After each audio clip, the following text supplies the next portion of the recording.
On va filer retrouver notre ami et néanmoins correspondant Valérie Lerouge. Bonjour Valérie, à Bruxelles, avec une première question déjà d'actualité sur la situation des Gilets jaunes, reçus ou pas aujourd'hui. Comment c'est ressenti à Bruxelles ? Bonjour Laurent, bonjour à tous. La presse belge en tout cas en parle évidemment encore ce matin. Ça faisait la une de tous les journaux hier aussi évidemment. Alors pas seulement à cause des images choquantes des heurts de Paris, mais parce que vous savez, ce conflit s'est propagé très rapidement à la Belgique dès les premiers jours avec des barrages filtrants, avec des blocages des dépôts de carburant et une première grosse manifestation vendredi dernier ici à Bruxelles qui a dégénéré aussi avec 2 voitures de police brûlées et des heurts avec les forces de l'ordre, et une prochaine manifestation est prévue ici samedi aussi. Situation effectivement commentée dans l'Europe entière. L'Europe qui ne se détourne pas du Brexit, bien sûr, mais qui s'intéresse à son public, en fait, à rendre son institution plus intéressante pour les uns, pour les autres, et principalement auprès des jeunes, si j'ai bien compris, Valérie, avec une opération dont le nom de code serait Discover EU, dirions-nous, mais les Anglais sont encore là, donc on dira EU. Discover EU. Voilà, exactement, ou en français, découvrir l'Union européenne. Alors, de quoi s'agit-il ? Il s'agit d'un billet de train gratuit, utilisable durant 1 mois. Ça s'adresse aux jeunes qui viennent d'avoir 18 ans.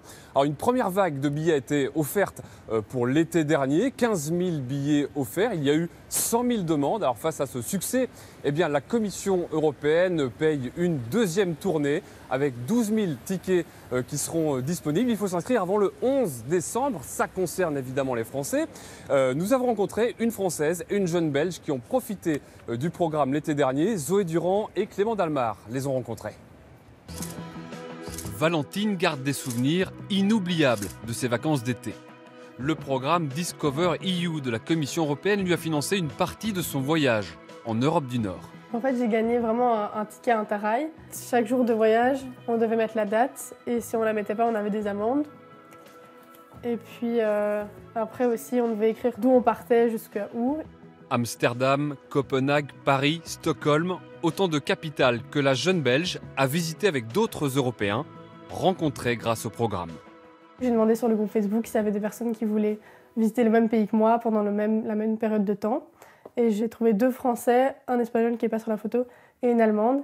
Et du coup, on a fait tous les pays ensemble. Les compagnons de voyage sont devenus des amis, ce qui a créé chez cette étudiante un vrai sentiment européen. Avant, je n'avais pas trop une vision de l'Europe en tant que telle. C'est vrai qu'en géographie, à l'école en Belgique, on apprend beaucoup les institutions européennes, tout ce qui est théorique en vrai. Mais c'est sûr qu'après être partie, je peux dire que je me sens vraiment européenne. À Lille, Tiffany, elle, a pu découvrir l'Europe centrale grâce à Discover EU.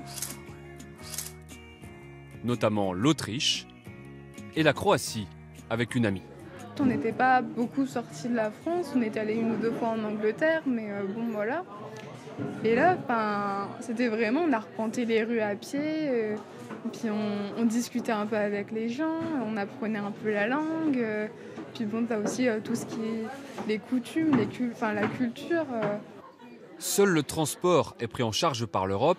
Elle a donc dû se prendre en main pour financer le reste du périple. Je pense aussi que ça responsabilise du coup. Les jeunes ils vont se dire, ils m'offrent le train, tout ça pour partir en voyage. Du coup, moi je vais travailler, je vais me faire mon salaire et je vais me payer mon auberge pour pouvoir profiter à fond. Comme elle, 15 000 jeunes de 18 ans ont pu profiter du programme l'été dernier. 12 000 tickets supplémentaires sont offerts pour un voyage au printemps prochain.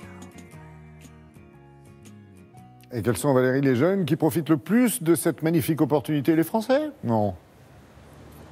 Ah non, pas du tout. Alors les billets, vous savez, sont répartis par quota proportionnellement au nombre d'habitants. Donc évidemment, ce sont les Allemands qui en ont le plus profité. Mais pour mesurer l'enthousiasme des différentes nations par rapport à cette envie de voyager, il faut regarder le nombre de demandes qu'il y a eu par rapport aux billets. Et alors, en tête et de loin, c'est la Slovénie.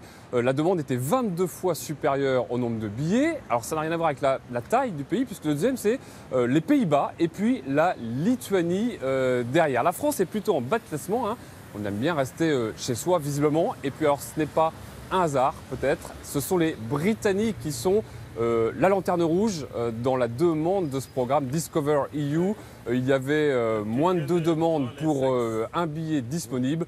Il faut dire aussi que le gouvernement ne s'est sûrement pas empressé de faire connaître ce programme, des fois que ça aurait donné une trop belle image ou que ça aurait rendu la Commission européenne un peu trop glamour. Tu m'étonnes. Merci pour toutes ces précisions et passez une belle journée, Valérie.